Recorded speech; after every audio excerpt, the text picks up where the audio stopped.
بسم اللہ الرحمن الرحیم۔ السلام علیکم ورحمۃ اللہ وبرکاتہ۔ معزز خواتین و حضرات، ہمارے چینل روحانی عملیات و تعویذات پر خوش آمدید۔ کیا آپ کے گھر میں بھی ہر وقت چڑچڑا پن رہتا ہے؟ کیا وجہ سمجھ نہیں آتی، لیکن بات بات پر جھگڑے شروع ہو جاتے ہیں؟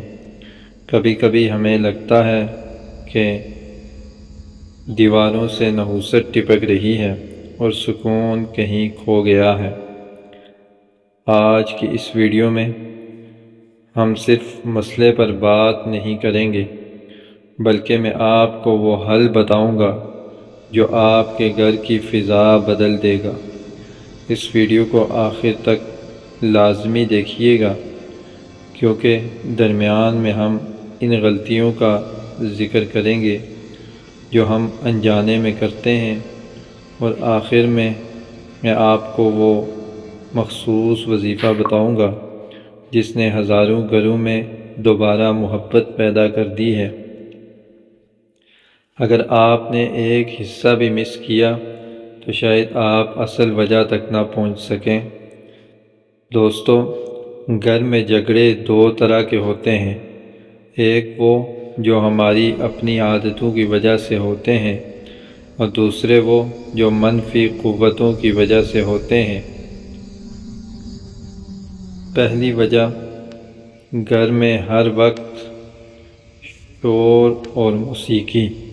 جس گھر میں اللہ کا ذکر نہیں ہوتا، وہاں سخت مزاجی پیدا ہو جاتی ہے۔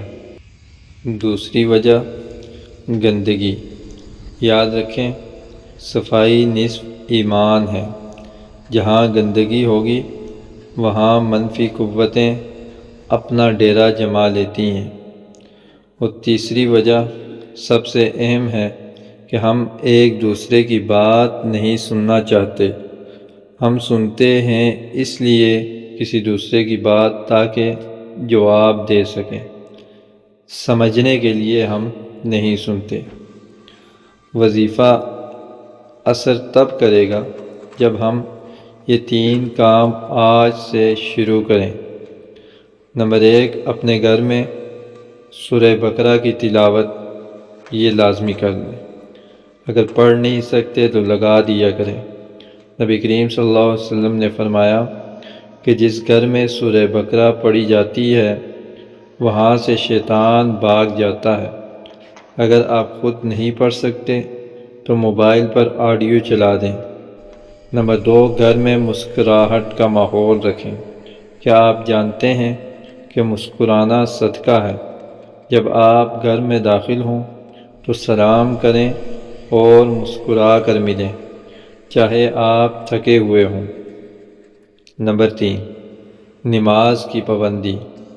جس گھر میں نماز پڑھی جاتی ہے، وہاں رحمت کے فرشتے اترتے ہیں۔ جھگڑے تب ختم ہوتے ہیں جب کوئی ایک خاموش ہو جاتا ہے۔ حضرت علی رضی اللہ تعالیٰ عنہ کا قول ہے، غصے کے وقت تھوڑا رک جایا کرو اور غلطی کے وقت تھوڑا جھک جایا کرو۔ نحوست اصل میں ہماری تلخ باتوں میں چھپی ہوتی ہے۔ جب ہم زیادہ نرم زبان کرتے ہیں تو گھر کی دیواروں سے خوشحالی جھلکنے لگتی ہے۔ اب وقت ہے اس مخصوص وظیفہ کا جس کا میں نے شروع میں وعدہ کیا تھا۔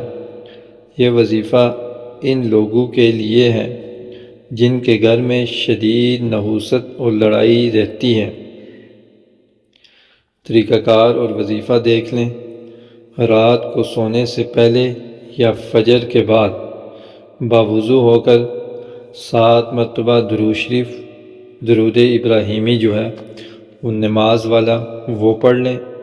اس کے بعد آپ نے 41 بار یا سلامو یا ودودو پڑھنا ہے۔ یا سلامو یہ سکون کے لیے ہے، گھر میں سکون کے لیے اس کا تصور کرنا ہے، اور یا ودودو دلوں میں محبت کے لیے ہے، تو یا ودودو پڑھتے ہوئے دل میں ایک دوسرے کی محبت کا تصور لازمی کریں۔ اس کے بعد آیت الکرسی 3 بار پڑھ کر پانی پر دم کریں اور یہ پانی گھر کے چاروں کونوں میں چھڑک دیں، واش روم میں نہیں، واش روم کے علاوہ، اور گھر والوں کو یہ پانی پلائیں بھی۔ انشاءاللہ صرف 7 دنوں میں آپ دیکھیں گے کہ گھر کا ماحول بدلنا شروع ہو جائے گا۔ دوستو، اللہ ہر گھر کو جنت کا نمونہ بنائے۔ یاد رکھیں، وظیفہ یقین کے ساتھ پڑھا جائے تو ہی اثر کرتا ہے۔ اگر آپ کو یہ ویڈیو معلوماتی لگی ہو اور پسند آئی ہو تو اسے اپنے دوستوں اور رشتہ داروں کے ساتھ ضرور شیئر کریں، کیونکہ کسی کا گھر بسانا بھی صدقہ جاریہ ہے۔ کمنٹ میں آمین ضرور لکھیں اور اپنے تجربات میرے ساتھ شیئر کریں۔ اگلی ویڈیو تک کے لیے اللہ حافظ۔ السلام علیکم ورحمۃ اللہ وبرکاتہ۔